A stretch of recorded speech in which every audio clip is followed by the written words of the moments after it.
চুল পাইকা সাদা হয়ে গেছে, এখনো গুনাহ ছাড়তে পারেন। দাড়ি পাইকা সাদা হয়ে গেছে, এখনো গুনাহ ছাড়তে। সারাক্ষণ হাসতেছে, সারাক্ষণ আড্ডা, সারাক্ষণ গল্প, মরবে না কেন রে ভাই? এতটা নিশ্চিন্ত কোন কারণে হলাম বলেন?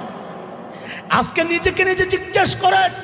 আবু বকর জান্নাতের গ্যারান্টি পাওয়া ব্যক্তি, ওমর জান্নাতের গ্যারান্টি পাওয়া ব্যক্তি, আমি আপনি কে আমাকে এতটা নিশ্চিন্ত করলো? আমাকে আপনাকে কে গ্যারান্টি দিছে বলেন যে আমাদের মৃত্যুর যন্ত্রণা হবে না? আমাকে আপনাকে কে গ্যারান্টি দিল যে আমাদের কবরে না?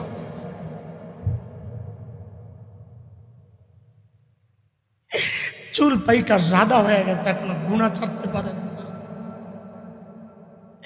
দাড়ি পাইকা সাদা হয়ে গেছে, এখনো গুনাহ ছাড়তে পারেন। বাবা ছাড়বেন কবে জিজ্ঞেস